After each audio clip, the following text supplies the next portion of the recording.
Hello everyone. Today we are starting surface chemistry. What do you mean by surface chemistry? Surface chemistry क्या होती है? Surface chemistry का मतलब होता है कि कोई भी चीज़ अगर सरफेस पर हो रही है मीन्स सरफेस पे होने वाले फेनोमेना से जो डील करती है वो क्या होती है? Surface chemistry. ठीक है, कोई भी चीज़ सरफेस पर हो रही. इसमें हम सबसे पहले क्या पढ़ेंगे? एड्जॉर्प्शन, क्योंकि हमें सरफेस के बारे में पढ़ना मतलब सरफेस पे होने वाली प्रोसेस के बारे में पढ़ना है. ठीक है, surface chemistry deals with the phenomena that occurs at the surface. ये किसके साथ डील करती है? सरफेस पर होने वाले phenomena. Okay, in which first we will discuss about adsorption, है ना. This is adsorption not absorption. Okay, adsorption. Every liquid और solid surface has tendency to attract molecule. देखो, लिक्विड और सॉलिड का ही सरफेस होता है, गैसेस का कोई सरफेस होता ही नहीं है. ठीक है, तो सभी लिक्विड और सॉलिड सब्सटेंस की क्या टेंडेंसी होती है? उनके सरफेस की टेंडेंसी होती है कि वो मॉलिक्यूल्स को अट्रैक्ट कर सकते हैं. ठीक है, from outside and retain them on the surface.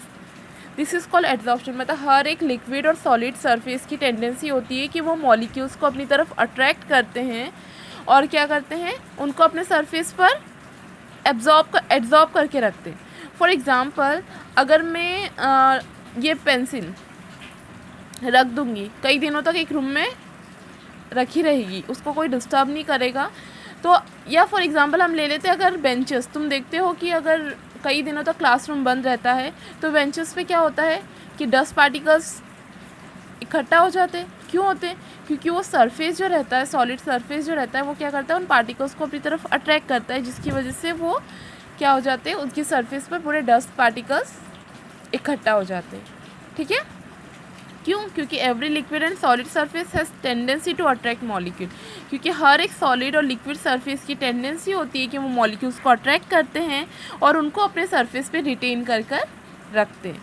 ठीक है, सिंपली एड्जॉर्प्शन क्या है? Accumulation of molecular species on surface. Molecule या मॉलिक्यूलर स्पेसिस का एक्यूमुलेशन होना सरफेस के ऊपर, मतलब इकट्ठा होना. ठीक है, जैसे कि ये एक सॉलिड सब्सटेंस है. ठीक है, ये मॉलिक्यूल्स एयर में प्रेजेंट है. ठीक है, तो ये मॉलिक्यूल्स क्या करेंगे? यहाँ पे अट्रैक्ट करेंगे. सॉलिड सरफेस क्या करेगा? उनको अपनी तरफ अट्रैक्ट करेंगे और ये यहाँ पे क्या हो जाएंगे? एक्यूमुलेट हो जाएंगे. ठीक है, अब ये सरफेस पे एक्यूमुलेट क्यों हो रहे हैं? जैसे कि एक सब्सटेंस है. ठीक है, यहाँ पे इसके मिडल में जो भी मॉलिक्यूल्स प्रेजेंट है उनकी तरफ क्या कर रहा है? सब दूर से सेम फोर्स लग रहा है. ठीक है, क्योंकि सब दूर मॉलिक्यूल्स प्रेजेंट है. लेकिन जो सरफेस पर जो मॉलिक्यूल्स प्रेजेंट है उनमें क्या सिर्फ इनवर्ट फोर्स लग रहा है. कौन सा फोर्स लग रहा है? इनवर्ट फोर्स लग रहा है, क्योंकि यहाँ पे ऊपर क्या है? इसके कोई मॉलिक्यूल्स प्रेजेंट नहीं है. बीच में जो मॉलिक्यूल प्रेजेंट है यहाँ पे इसके आसपास सारे मॉलिक्यूल्स सेम टाइप के मॉलिक्यूल्स प्रेजेंट है, तो सभी साइड से सेम फोर्स लग रहा है. लेकिन यहाँ पे जो सरफेस पर जो भी मॉलिक्यूल्स प्रेजेंट है उनके ऊपर क्या लग रहा है? इन्वर्ट फोर्स लग रहा है. तो वो इन्वर्ट फोर्स की वजह से क्या करते हैं? ये जो एटमॉस्फेयर में जो भी मॉलिक्यूल्स रहते हैं उनको ये सरफेस क्या करता है? अपनी तरफ अट्रैक्ट करता है, जिसकी वजह से वो क्या आते हैं? उनकी सरफेस पे आकर एक्यूमुलेट हो जाते हैं. ठीक है, तो यही एक्यूमुलेशन जो होता है मॉलिक्यूलर स्पेसिस का सरफेस के ऊपर, वो क्या कहलाता है? एड्जॉर्प्शन. ठीक है, अब इसके कुछ प्रैक्टिकल एग्जांपल्स देख लेते हैं. Adsorption of moisture by silica gel. Silica gel द्वारा मॉइस्चर का एड्जॉर्प्शन होना, ये हम लैब में यूज़ करते हैं. ये क्या सिलिका जेल क्या करता है? मॉइस्चर को अपनी सरफेस पे एड्जॉर्ब कर लेता है. ठीक है, next decolourisation of sugar bye charcoal process. जो शुगर होती है, रॉ शुगर जो होती है, वो क्या रहती है? वो इम्प्योर होती है, उसमें बहुत सारी इम्प्योरिटीज़ प्रेजेंट रहती हैं. ठीक है, तो उनकी इम्प्योरिटीज़ को हटाने के लिए हम क्या करते हैं? उसके सॉल्यूशन को बार बार चारकोल से पास कराते हैं. तो चारकोल का सरफेस क्या करता है? सारी इम्प्योरिटीज़ को अपने सरफेस पर एब्जॉर्ब कर लेता है, इकट्ठा कर लेता है, और शुगर क्या होती है? फिर प्योर में कन्वर्ट हो जाती है, मीन्स वाइट क्रिस्टल फॉर्म में चेंज हो जाती है. उससे पहले वो रॉ जब रहती है उसमें बहुत सारी इम्प्योरिटीज़ रहती है, जिसे हम क्या करते हैं? चारकोल की मदद से प्योर करते हैं. मीन्स चारकोल की जो सरफेस रहती है वो इम्प्योरिटीज़ को एब्जॉर्ब कर लेती है. और यहाँ पे सिलिका जेल जो है वो मॉइस्चर को एब्जॉर्ब कर रहा है, और यहाँ पे चारकोल जो है वो क्या कर रहा है? शुगर की इम्प्योरिटीज़ को एब्जॉर्ब कर रहा है. Next example is absorption of dangerous gases by gas mask. ठीक है, मतलब जो माइंस में वर्क करते हैं, जो वर्कर्स काम करते हैं, वो क्या करते हैं, वहाँ पे माइंस में बहुत गैसेस रहती है, जैसे कार्बन मोनोऑक्साइड, सल्फर डाइऑक्साइड, ये डेंजरस गैसेस रहती है।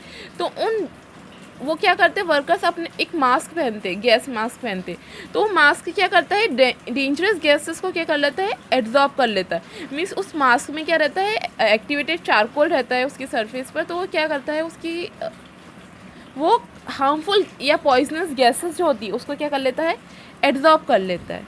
ठीक है, जैसे कि कार्बन मोनोऑक्साइड, सल्फर डाइऑक्साइड, ये पॉइजनस गैसेस है, तो ये क्या कर लेता है, उसको एब्जॉर्ब कर लेता है। और ऑक्सीजन जैसी गैसेस जो है उसको क्या करना है, अपने थ्रू पास होने देता है। ठीक है, तो absorption of dangerous gases by gas mask, तो गैस मास्क क्या करता है, डेंजरस गैसेस को एब्जॉर्ब करता है। ठीक है, अब एब्जॉर्प्शन और एब्जॉर्प्शन में क्या डिफरेंस है, एब्जॉर्प्शन और एब्जॉर्प्शन होता क्या है।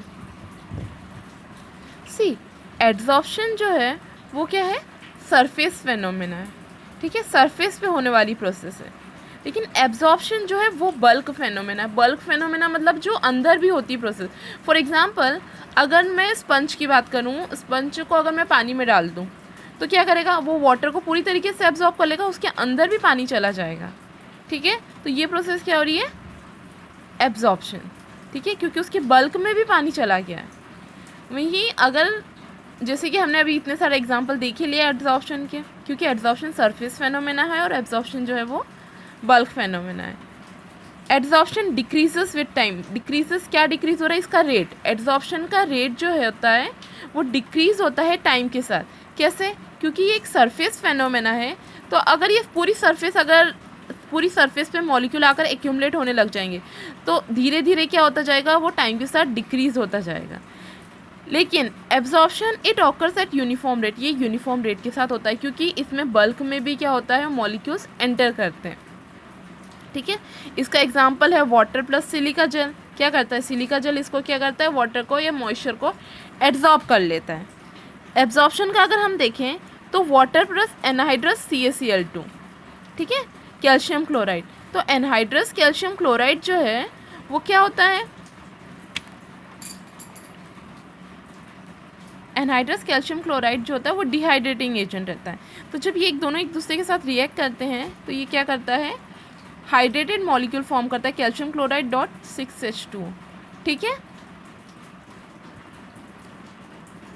क्योंकि हम सरफेस केमिस्ट्री पढ़ रहे हैं तो सरफेस केमिस्ट्री में हमें सरफेस फेनोमेना के बारे में ही डिस्कस करना, मीन्स इसमें हम सिर्फ एब्जॉर्प्शन के बारे में पढ़ेंगे। ठीक है, क्योंकि एब्जॉर्प्शन क्या है, सरफेस फेनोमेना, सरफेस पे होने वाली प्रोसेस है। और सरफेस केमिस्ट्री क्या है, वो केमिस्ट्री जो क्या करती है, सरफेस पे होने वाली प्रोसेस के साथ डील करती है। सरफेस पे होने वाली रिएक्शन जो भी सरफेस फेनोमेना के साथ डील करती है वो क्या होता है, सरफेस केमिस्ट्री। तो वही एब्जॉर्ब, इसीलिए हमें क्या है, इसमें सिर्फ एब्जॉर्प्शन के बारे में